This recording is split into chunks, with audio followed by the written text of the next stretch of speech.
প্রিয় সপ্তম শ্রেণীর শিক্ষার্থীরা, শুভেচ্ছা নিও। আজকে আমি তোমাদের বাংলাদেশ ও বিশ্ব পরিচয় বিষয়ের নতুন বই থেকে পঞ্চম অধ্যায় বাংলাদেশ ও বাংলাদেশের নাগরিক এর ৪৬ পৃষ্ঠার কাজ সমাধান করে দেব। প্রথমে তোমাদের বলবো, যারা আমার চ্যানেলটি সাবস্ক্রাইব করো নাই তারা আমার চ্যানেলটি সাবস্ক্রাইব করবে এবং আমার সাথে থাকবে।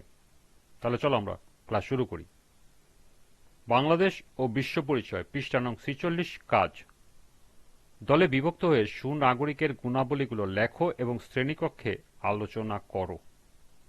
তো চলো এখন আমরা এর সমাধান দেখে নিই। রাষ্ট্রবিজ্ঞানীদের মতে সুনাগরিক হতে হলে একজন নাগরিককে ৩টি মৌলিক গুণের অধিকারী হতে হবে। সুনাগরিকের গুণাবলীগুলো নিম্নে উপস্থাপন করা হল। ১. বুদ্ধি। বুদ্ধিমত্তা সুনাগরিকের একটি বিশেষ গুণ। নাগরিকবৃন্দ বুদ্ধিমান হলে একটি জাতি দ্রুতগতিতে উন্নতি লাভ করতে পারে। বুদ্ধিমান নাগরিক উপযুক্ত প্রতিনিধি নির্বাচন, দক্ষতার সাথে দেশ পরিচালনা, রাষ্ট্রের উন্নয়ন ও সফলতা সহ গুরুত্বপূর্ণ কাজে ভূমিকা রাখতে পারে। ২. আত্মসংযম। আত্মসংযম মানুষের একটি মহৎ গুণ। আত্মসংযমী মানুষ লোভ লালসা, নীচতাহীনতা, স্বার্থপরতা জয় করে দেশ ও জাতির সেবায় নিজেকে বিলিয়ে দিতে পারে। সমাজের শান্তি ও উন্নতির জন্য নাগরিককে অবশ্যই আত্মসংযমী হতে হবে। ৩. বিবেক বিচার।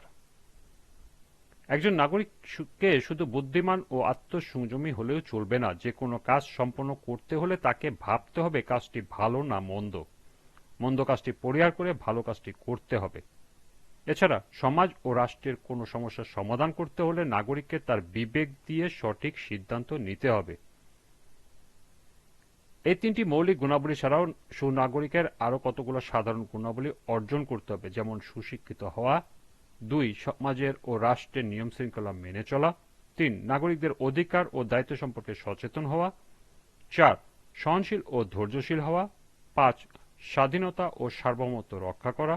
৬. স্বৈরাচার ও জুলুমের বিরুদ্ধে জনমত সৃষ্টি করা। ৭. দেশ ও জাতির কল্যাণে আত্মনিয়োগ করা এবং সর্বশেষ ৮. সৎ কাজের আদেশ এবং অসৎ কাজের নিষেধ করা।